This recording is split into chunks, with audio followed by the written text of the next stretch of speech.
नमस्ते, राधे राधे।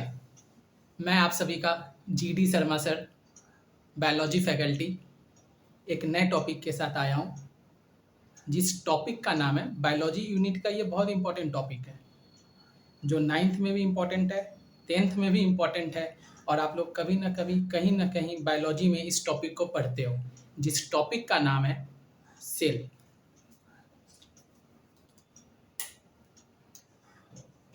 सेल, इस cell topic जो है, इससे 10th में भी क्वेश्चन बनते हैं इनडायरेक्टली, एनसीईआरटी में लाइफ प्रोसेस में इसका इंपॉर्टेंट दिया हुआ है। तो आज का हमारा जो सेशन होगा वो डेफिनेशन ऑफ सेल के ऊपर रहने वाला है, definition and meaning of cell, दूसरा मोस्ट इंपॉर्टेंट सेल का कितना पार्ट्स होता है,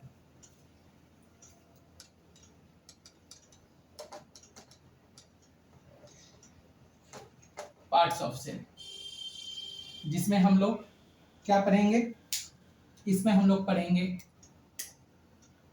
प्लाज्मा मेम्ब्रेन के बारे में,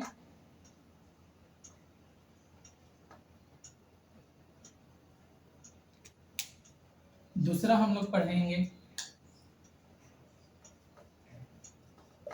साइटोप्लाज्म के बारे में, और तीसरा हम लोग पढ़ेंगे न्यूक्लियस के बारे में, और चौथा पढ़ेंगे हम लोग ऑर्गेनेल के बारे में। बेसिक लेक्चर होने वाला है। तो सबसे पहले हम लोग स्टार्ट करते हैं डेफिनेशन ऑफ सेल टॉपिक से। ऑफ सेल, ये डेफिनेशन ऑफ सेल स्टार्ट करने से पहले हम लोग को सेल का इंपॉर्टेंस समझना होगा। आखिर सेल क्यों पढ़ते हैं हम लोग, क्यों जरूरत है?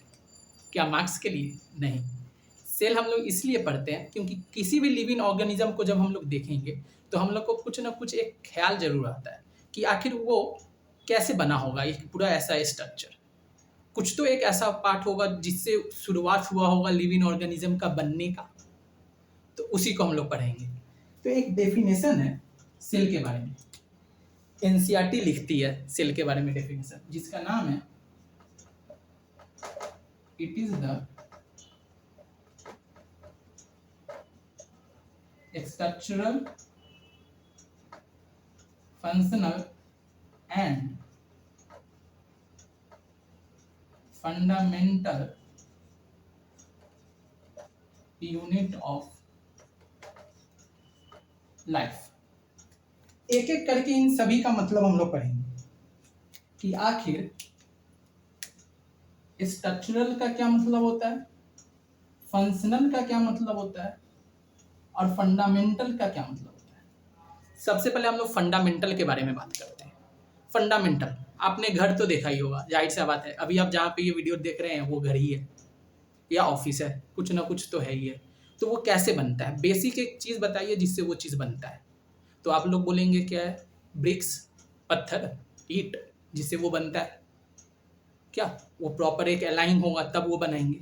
तो कोई भी लिविंग ऑर्गेनिज्म जब अपना जिंदगी स्टार्ट कर रहा होता है, अगर ह्यूमन रिप्रोडक्शन के बारे में बताया जाए कि एक जायगोट तो बन जाता है, मेल गैमेट फीमेल गैमेट आपस में फ्यूज करती है, फर्टिलाइजेशन होता है, फर्टिलाइजेशन से जायगोट बनता है। तो जो जायगोट होता है वो भी एक सेल है। तो इससे तो मालूम चलता है कि जिंदगी हमारी स्टार्ट होती है सेल से, तो वो सेल होता है। तो फंडामेंटल यही है, सबसे छोटा चीज जिससे जिंदगी स्टार्ट हुई है वो फंडामेंटल है। इससे छोटा चीज इम्पॉसिबल है, एग्जिस्ट ही नहीं करता पूरे लाइफ में।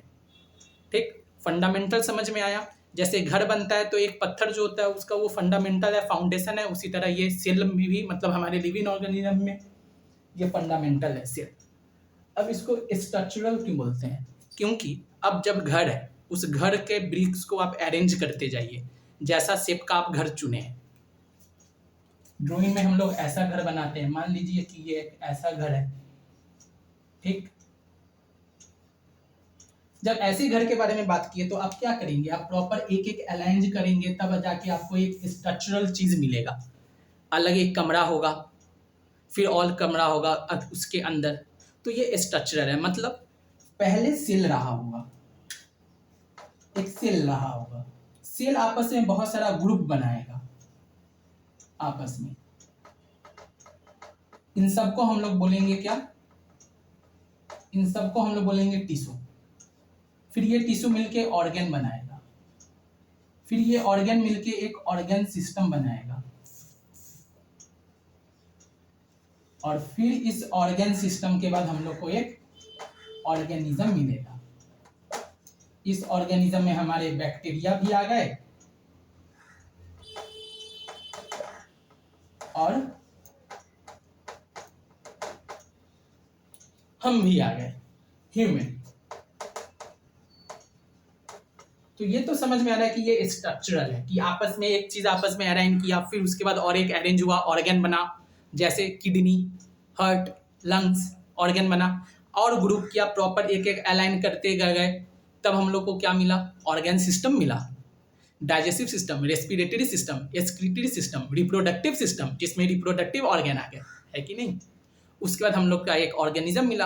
अब आप किसी बैक्टीरिया में देखेंगे तो वो हुआ, नहीं तो हम लोग हुए, है ना? ये हुआ। अब इसको फंक्शनल क्यों बोलते हैं? घर है, घर आपने बना लिया ईंट से, सब चीज़ बना लिया आपने। अब घर में भी फंक्शन करना पड़ेगा ना। वॉशरूम के लिए अलग बनाएंगे, स्टडी के लिए हम लोग स्टडी रूम बनाएंगे, स्टडी के लिए हम लोग स्टडी रूम बनाएंगे। हम लोग को सोना होगा तो उसके लिए बेडरूम बनाएंगे, जहाँ पे हम लोग को नॉर्मल डिस्कशन करना पड़ेगा, या कोई मेहमान आएगा उसके साथ बात करने के लिए एक ड्राइंग हॉल बनाएंगे। ये चीज़ हुआ। तो उसी तरह हमारे बॉडी में भी हर एक फंक्शन करना पड़ेगा ना। आपने आज खाना भी खाया होगा, आप सांस भी ले रहे हैं अभी, है कि नहीं? आप थिंक भी कर रहे हैं, सोच भी रहे हैं, तो उसके लिए ब्रेन अलग एक फंक्शन करना होगा। तो डिवीजन ऑफ लेबर का बहुत मतलब होता है, मतलब कि सेल आपस में अलाइन करके ना एक फंक्शन करता है, डिवीजन ऑफ लेबर करता है। Unicellular organism division of labour नहीं करता।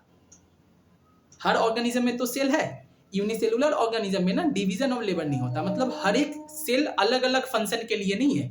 यूनिसेलुलर ऑर्गेनिज्म सिंगली सेल बना है, उसी से सब काम अपना कर लेता है। छोटा है, जरूरत नहीं है उसको, वो जानता है कि मैं इतने बड़े इंसान के, पहाड़ वाले इंसान के साथ नहीं रह सकता।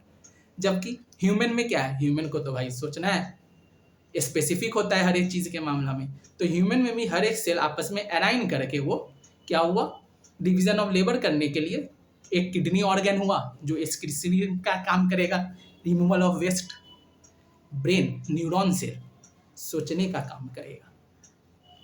इसके बाद अब हम लोग को सांस लेना होगा, लंग्स, रेस्पिरेटरी सिस्टम, रिप्रोडक्शन करना पड़ेगा, हमारे एक जनरेशन को अगला जनरेशन करना पड़ेगा अर्थ में इकोसिस्टम मेंटेन करने के लिए, तो रिप्रोडक्टिव सिस्टम। तो ये सेल का समझ में आया, ये एक फंक्शन करता है। तो इसलिए सेल को फंडामेंटल क्यों बोलते हैं? क्योंकि सबसे छोटा लाइफ जिससे जिंदगी स्टार्ट हुई है। स्ट्रक्चरल क्यों बोलते हैं? क्योंकि यही सेल आपस में मिलकर टिश्यू बनाया, टिश्यू मिलके ऑर्गन, ऑर्गन मिलके ऑर्गन सिस्टम, ऑर्गन सिस्टम मिलके ऑर्गेनिज्म, ऑर्गेनिज्म मिलके बैक्टीरिया। अब इसके बाद इसको हम लोग फंक्शनल क्यों बोलते हैं? क्योंकि ये आपस में अलाइन हुआ है कुछ ना कुछ फंक्शन करने के लिए। अगर ह्यूमन बींग्स में देखेंगे तो kidney, removal of waste, neuron, brain cell, nervous system, thinking, receive the transmit, receive the stimulus, हमारे आसपास में क्या चेंजेस हुआ उसको समझने के लिए मैं जो ये पढ़ा रहा हूँ, न्यूरॉन सेल वो हुआ। इसके बाद हमारा क्या होगा? और भी कुछ, डाइजेस्टिव सिस्टम, खाना पचाने के लिए, कॉम्प्लेक्स फूड को सिंपल फूड में तोड़ना एंजाइम के थ्रू। इतने तो समझ में आते हैं क्या? तो ये पूरा एक सेल के बारे में हुआ। अब इसके बाद हम लोग चलते हैं, ये हमारा definition and meaning of cell हुआ। अब इसके बाद हम लोग चलते हैं पार्ट्स ऑफ सेल में। पार्ट्स ऑफ सेल में हम सबसे पहले पढ़ेंगे पीएम, मतलब मैं प्लाज्मा मेम्ब्रेन को मैं पीएम से डिनोट कर रहा हूँ। आप सोच रहे होंगे कि मैं इसको सर्कल बनाया, अब मैं क्या बताऊंगा? प्लाज्मा मेम्ब्रेन स्टार्ट करने से पहले ये बताना होगा कि ये प्लाज्मा मेम्ब्रेन क्यों जरूरत पड़ा। घर हम लोग बनाते ही हैं, उसमें दरवाजा रखते ही हैं, ऊपर से सीमेंट ये सब रखते ही हैं। क्यों? घर हमें क्या करता है? बाहर के एनवायरनमेंट में जो भी चेंजेस हो रहा है उससे हम लोग को प्रोटेक्शन देता है। तो ऑब्वियस सा बात है, सेल इतना फंक्शन कर रहा है तो अकेला क्या करेगा, इसमें तो कुछ ना कुछ तो हिस्सा होगा जो फंक्शन करेगा ना, तो उसको तो सेपरेट करके रखना पड़ेगा ना। ये बाहरी एनवायरनमेंट है, अंदर वाले एनवायरनमेंट से क्या, तो उसके लिए प्लाज्मा मेम्ब्रेन होना बहुत जरूरी है। हमारा प्लाज्मा मेम्ब्रेन है। हमारे घर में हम लोग गेट ये सब रखते हैं, क्या कोई मेहमान आएंगे गेट खोलेंगे आ जाएंगे, या कुछ गेस्ट प्रॉपर आने जाने हम लोग को बाहर जाना पड़ेगा, हम लोग गेट के थ्रू बाहर चल जाएंगे। ये हमारा घर हुआ, घर का ये हमारा गेट हुआ, इसी से तो हम लोग आउटसाइड आएंगे और यहाँ से हम लोग इनसाइड जाएंगे, क्या, तो एक गेट चाहिए ना। तो उसी तरह सेल में भी कुछ कुछ मॉलिक्यूल को बाहर जाना पड़ता है और कुछ कुछ मॉलिक्यूल को अंदर आना पड़ता है और बाहर जाना पड़ता है। तो उसके लिए एक चीज तो होना चाहिए। तो उसी तरह सेल मेम्ब्रेन के ऊपर में ना बहुत सारा गेट प्रेजेंट होता है, जिसके थ्रू कोई भी सब्सटेंस अंदर आता है बाहर जाता है। अब ऐसा तो नहीं है, हमारे घर में गेट लोहा का भी हो सकता है, लकड़ी का भी हो सकता है। तो ये जो गेट होता है ना प्लाज्मा मेम्ब्रेन में, तो ये समझना बहुत जरूरी है कि ये प्लाज्मा मेम्ब्रेन किससे बना हुआ है जिससे ये गेट ये सब है। तो ये प्लाज्मा मेम्ब्रेन जो है हमारा, इसको मैं इरेज कर देता हूँ। घर का गेट, हमें सेल के गेट के बारे में पढ़ना है, ना कि घर का गेट। अब हम लोग इसमें लिपिड और ये प्रोटीन का बना हुआ रहता है। लिपिड जो होता है हमारा फैटी एसिड ग्लिसरॉल का कॉम्बिनेशन है, फैट, और प्रोटीन जानते ही हैं अमीनो एसिड का सीक्वेंस है, अमीनो एसिड का सीक्वेंस है ये, ठीक है। ये प्लाज्मा मेम्ब्रेन का काम हुआ, जो सेलेक्टिवली परमेबल मेम्ब्रेन होता है, जो आउटसाइड और इनसाइड के एनवायरनमेंट को सेपरेट करके रखता है। अब मोस्ट इंपॉर्टेंट चीज, प्लाज्मा मेम्ब्रेन पढ़ लिए, डेफिनेशन मीनिंग ऑफ सेल हो गया। अब ये साइटोप्लाज्म क्या है, तो साइटोप्लाज्म ना ये वाले हिस्से को बोला जाता है, ये खाली जगह जो है जिसमें और भी चीज होगा। लगेगा मैं यहाँ पे न्यूक्लियस भी ड्रॉ कर देता हूँ,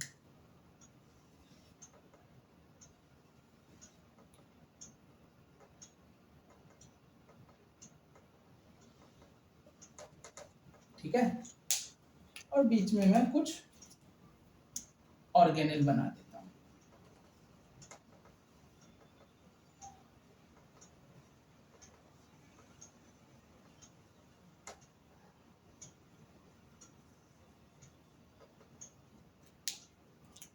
तो ये मॉलिक्यूल को मैं इरेज कर देता हूँ। ये तो समझ में आ गया ना क्या।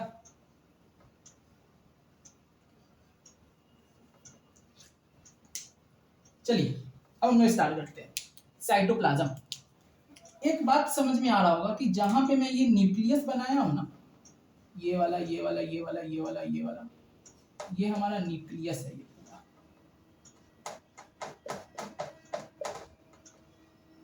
और ये सब हमारा ऑर्गेनेल है।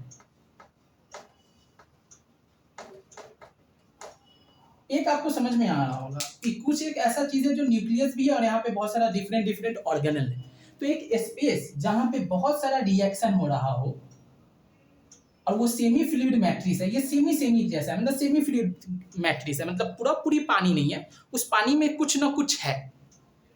अगर न्यूक्लियस होगा तो उसका भी कुछ ना कुछ सब्सटेंस होगा जो इधर उधर बाहर करेगा। तो एक साइटोप्लाज्म एक स्पेस होता है जिसमें ये कुछ ना कुछ सेल का केमिकल रिएक्शन चल रहा होता है, जो सेल के सर्वाइवल के लिए इंपॉर्टेंट होता है। उसको हम लोग साइटोप्लाज्म बोलते हैं। साइटोप्लाज्म समझ में आ गया। साइटो मीन सेल और प्लाज्म मतलब एक कवरिंग या मेम्ब्रेन जो सेपरेट करता है outside environment to inside environment, ठीक है। क्योंकि ये प्लाज्मा मेम्ब्रेन तो बाहर वाले और अंदर वाले से कर लिया, लेकिन अब इसके अंदर वाली चीज को भी तो प्लाज्मा मेम्ब्रेन से सेपरेट करना पड़ेगा। तो ये साइटोप्लाज्म का पार्ट हो गया। साइटो को बोला जाता है सेल, प्लाज्म को बोला जाता है मेम्ब्रेन, जो आउटसाइड और एनवायरनमेंट को, आउटसाइड एनवायरनमेंट और इनसाइड एनवायरनमेंट, मतलब प्लाज्मा मेम्ब्रेन और उसके अंदर वाली चीज को सेपरेट करे। जरूरी है ना सेपरेट करना, नहीं तो आपस में सब चीज मिल जाएगा, शरबत हो जाएगा। अब इसके बाद हमारा न्यूक्लियस है। ये न्यूक्लियस साइटोप्लाज्म समझ में आ गया। अब न्यूक्लियस क्या होता है। न्यूक्लियस जो होता है ना, बेसिकली कुछ नहीं। पहले हम लोग एक साइंटिस्ट के जैसा पढ़ते हैं। न्यूक्लियस को जब माइक्रोस्कोप में देखेंगे ना, तो मैं यहाँ पे और अच्छे से एक बार ड्रॉ करके आपको दिखा देता हूँ। न्यूक्लियस कुछ हमारा ऐसा दिखता है,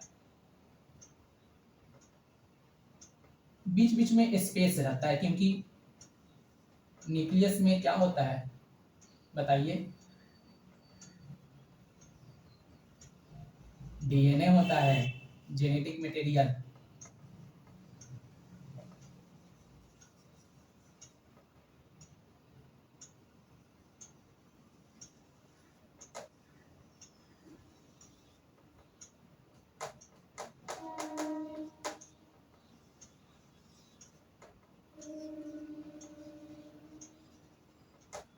न्यूक्लियस है और ये हमारा डीएनए है, ठीक है। ये हमारा न्यूक्लियस है, ये न्यूक्लियस का डायग्राम है हमारा। न्यूक्लियस में हमारा जेनेटिक मटेरियल प्रेजेंट होता है, ठीक है। जेनेटिक मटेरियल प्रेजेंट होता है जिसको हम लोग डीएनए बोलते हैं। तो डीएनए से पहले जाने के लिए हम लोग को इसका स्ट्रक्चर तो पढ़ना पड़ेगा ना। तो आप लोग को ये दिख रहा होगा कि बीच बीच में ना कहीं कहीं इसमें गैप है। मैं गैप बनाया हूँ सब में, बीच बीच में देखिए ये गैप है ना, ये अब आप लोग को दिखाई दे रहा हो, जिससे कोई भी चीज अंदर से बाहर आए, बाहर से अंदर जाए, मतलब इस साइटोप्लाज्म में चल जाए और इसके अंदर आ जाए। प्रोटीन हमारे बॉडी में बनना बहुत जरूरी है। प्रोटीन ही के लिए तो जिम में जो लोग जाते हैं बॉडी बनाने के लिए प्रोटीन पाउडर पीते हैं। प्रोटीन तो जरूरी है ना, तो हमारे बॉडी में भी हर फंक्शन करने के लिए प्रोटीन जरूरी है। तो उसका क्या होता है ना, बाहर का एक एनवेलप आपको दिखाई दे रहा होगा जिसमें बहुत सारा छेदा होता है। तो ये जो एनवेलप होता है उसको न्यूक्लियर एनवेलप बोलते हैं, ठीक है। एक न्यूक्लियर एनवेलप होता है, न्यूक्लियर एनवेलप होता है, और ये दो होता है, एक इनर होता है और एक आउटर होता है। सब में छोटा छोटा पोर्स प्रेजेंट होता है, छोटा छोटा ये सब पोर्स है जो प्रेजेंट होता है। और एक न्यूक्लियस का भी एक कवरिंग होता है जो इस पूरे को प्रोटेक्ट करके रखता है। ऐसे एक कवरिंग भी प्रेजेंट होता है जिसको हम लोग बोलते हैं न्यूक्लियोप्लाज्म।